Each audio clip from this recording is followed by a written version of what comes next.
todos. Realmente é uma homenagem aos campeões do tiro de laço em Vacaria, o Joelson Andrade e o Luiz de Lima, que ganharam uma caminhonete.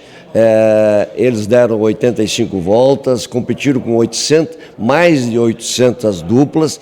Então eu quis prestar essa homenagem por eles serem da 25ª, por serem de Caxias do Sul, e também de uma maneira especial. O Joelson nasceu em São João da Ortiga, o pai dele estava aí, o Joãozinho Andrade, um tradicionalista raiz.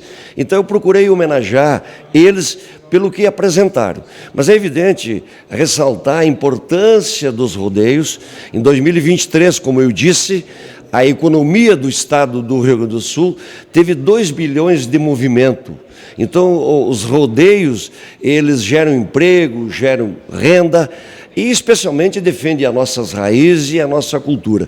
Então, eu quis, nesta homenagem, fazer isso, um reconhecimento e um apoio. Eu, que sou presidente da Frente Tradicionalista da Câmara de Vereadores, apoiar esses eventos, porque pós-pandemia nós estamos retomando. A gente sofreu muito no período da pandemia, não só o tradicionalismo, mas enfim, tudo aquilo que envolvia a sociedade, e está sendo retomado. Então essa homenagem de hoje, ela foi gratificante para mim por essas razões que eu citei.